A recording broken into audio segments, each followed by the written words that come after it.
Les rendements du riz sont bas en Afrique, mais peuvent être plus élevés. Depuis 2006, les prix des produits alimentaires ont augmenté en Afrique et partout dans le monde. Si les paysans peuvent améliorer leur rendement, ils auront beaucoup plus à vendre. Alors, où peut-on produire plus de riz? Pour le riz de plateau, les rendements sont souvent assez bas à cause de la faible fertilité des terres et des pluies irrégulières. Les producteurs peuvent atteindre des rendements plus élevés dans les bas-fonds et surtout là où on maîtrise bien l'eau.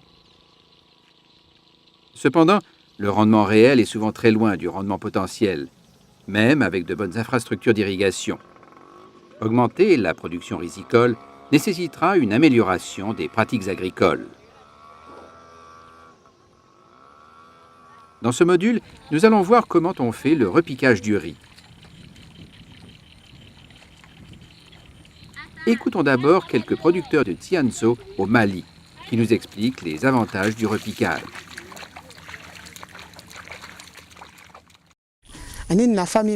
Dans le temps, nous avions l'habitude de semer à la volée. Les mauvaises herbes nous causaient beaucoup de problèmes. Avec le semis à la volée, le riz ne pousse pas rapidement. Ensuite, nous avons adopté le semis en poquet. Ce mode de semis est meilleur que le semis à la volée. Le sarclage est facile ainsi que le désherbage manuel. Maintenant, nous repiquons le riz en divisant le champ avec sur une partie le semis à la volée et sur l'autre partie le repiquage. On voit directement que le repiquage est plus rentable. Les rendements au niveau du repiquage sont à leur tour plus élevés que ceux des deux modes de semis précédents. Les rendements au niveau du semis à la volée représentent le tiers de ceux du repiquage. Les autres avantages sont que le repiquage du riz permet d'économiser la semence et de sélectionner les meilleures plantules.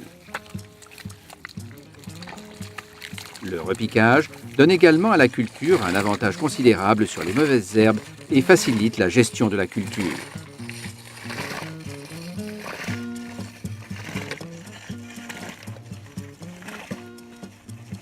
Maintenant que nous connaissons les avantages du repiquage, voyons par où commencer. Utilisez des semences de bonne qualité pour obtenir des plantules vigoureuses. Néanmoins, ne semez pas trop dense votre pépinière car cela vous donnera des plantules chétives et elles prendront trop de temps avant qu'elles ne soient assez solides pour être repiquées.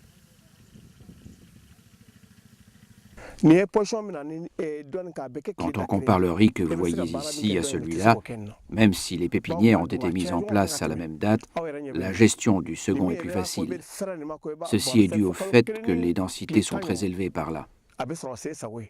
Il faudra attendre au moins 1 mois et 10 jours pour pouvoir repiquer celui-là. Les plantules trop âgées ne pourront plus bien taler et même si le talage a lieu, on obtiendra rarement plus de 6 tales par plant. Alors, quel est le bon moment pour faire le repiquage? Si vous voulez obtenir de bons rendements, vos plantules ont besoin de produire beaucoup de tales parce que chaque tale donnera une panicule. Il faut repiquer des plantules quand elles sont jeunes. Bien planifier vos différentes activités sur le terrain est donc primordial. Généralement, les agents de vulgarisation disent qu'on doit repiquer 15 à 20 jours après le semis. Mais écoutons comment les agriculteurs décident du bon moment pour faire le repiquage. Les plantules fragiles ne se prêtent pas à l'arrachage. Le meilleur stade est quand les plantules sont solides.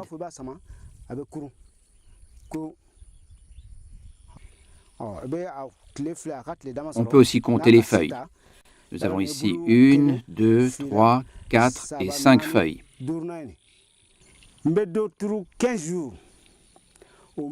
Je repique certaines plantules âgées de 15 jours. Ce sont des plants assez minces avec 3 feuilles seulement. Les plantules sont repiquées à une profondeur d'1 centimètre. Ces plants deviennent plus vigoureux. On doit se préparer pour coïncider avec le bon stade, c'est-à-dire préparer le champ.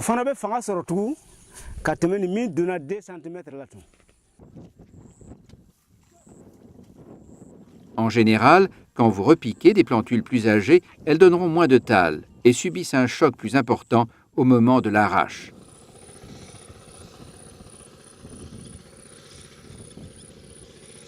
Préparez donc votre champ bien à temps.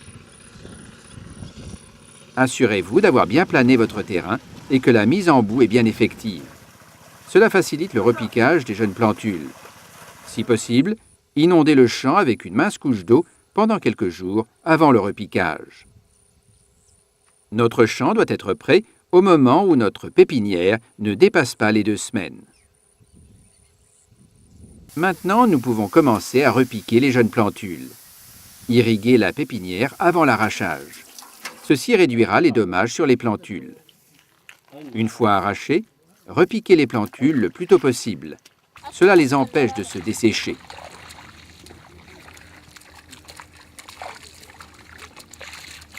En dehors de l'âge des plantules, la profondeur du repiquage affecte aussi le tallage.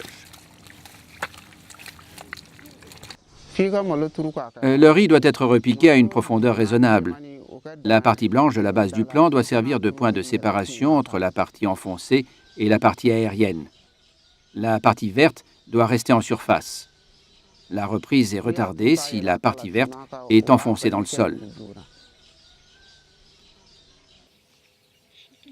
Examinons pourquoi la profondeur du repiquage affecte le tallage. Dans cette photo, vous voyez 2 plantes, une avec beaucoup de tall et une autre avec peu de tall. Au moment du repiquage, ces plantules avaient la même vigueur. Cependant, celle qui est à gauche a été repiquée à une profondeur d'environ 3 cm, tandis que celle à la droite a été repiquée trop en profondeur. Les racines de la plante de gauche se sont rapidement réinstallées et les talles ont commencé très vite à émerger du nœud basal où la tige et les racines se rencontrent. Cependant, les racines de celle de droite, qui a été repiquée trop en profondeur, ont manqué d'oxygène et sont mortes. De nouvelles racines ont commencé à pousser des plantules à partir du premier nœud. Plus tard, des talles ont aussi émergé de ce premier nœud, mais elles étaient beaucoup moins nombreuses que celles de la plante de gauche, d'où beaucoup de talles de son nœud basal ont poussé. Puisque chaque talle produit une panicule avec beaucoup de grains, vous comprenez à présent que le repiquage dans un champ mal plané réduira considérablement vos rendements. Lorsque les plantules sont repiquées trop en profondeur, des racines commencent à se former, suivies par des talles de son premier nœud au lieu de son nœud basal. Dans ce cas, elles tallent moins. Les plantules ont besoin d'espace pour taller. De ce fait, plus il y aura de plantules dans un poquet, moins il y aura d'espace. Il est préférable de repiquer 1 à 3 plantules par poquet. Évidemment, vous économiserez des semences en repiquant moins de plantules par poquet. Les enfants ont l'habitude de repiquer jusqu'à 6 plants à la fois. Est-ce qu'il peut y avoir un bon tallage avec cela? Mais si c'est un adulte, il repique généralement 2 à 3 plants. Il y en a qui mettent jusqu'à 8 plants et le tallage se trouve sérieusement affecté.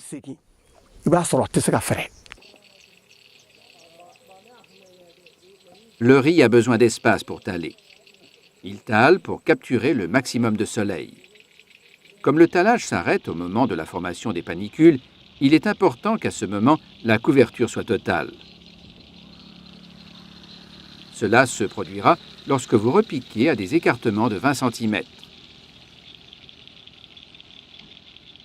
Si, au moment de l'initiation paniculaire, vous apercevez toujours l'eau ou le sol sur le champ à travers la canopée, cela veut dire que la couverture n'est pas totale et le rendement sera inférieur à l'optimal.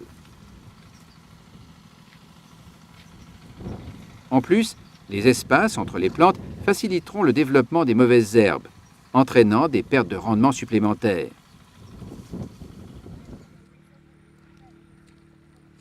Voyons à présent comment on peut repiquer. Au Burkina Faso, on repique le long d'une ficelle avec un marquage de l'intervalle sur la ficelle. Après chaque ligne de repiquage, on déplace la ficelle. Les agriculteurs laissent souvent 20 cm entre les plants. Abdourahmane Cissé, du village de Sianzo, au Mali, a développé une méthode simple qui lui permet de faire le repiquage en ligne. Les agriculteurs, à Madagascar, ont mis au point un dispositif similaire. Pour faire économie de main-d'œuvre, certains paysans repiquent en utilisant la longueur de leurs pieds ou mains comme unité de mesure.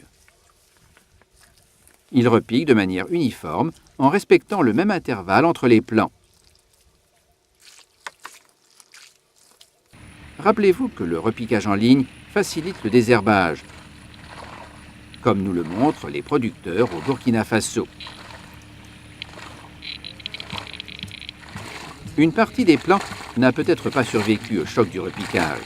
Remplacez-les la semaine suivante pour assurer une mise en place uniforme de la culture.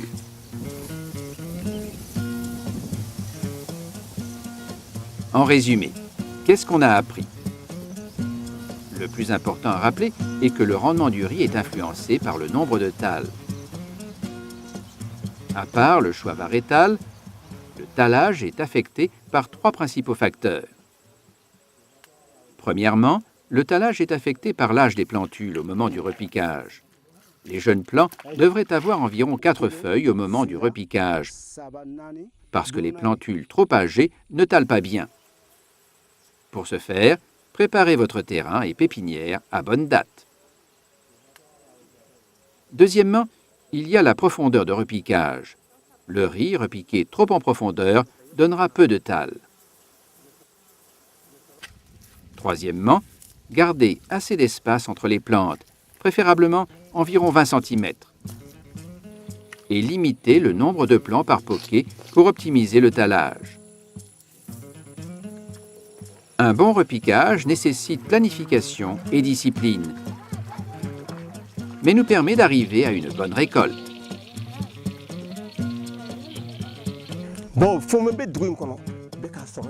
Tout le village a compris aujourd'hui les avantages de la nouvelle méthode. D'autres villages à l'intérieur, comme à l'extérieur du Mali, peuvent prendre l'exemple sur nous du fait de la persévérance des encadreurs et du bénéfice que nous en tirons. Notre souhait est que tout le monde profite de ces nouvelles technologies.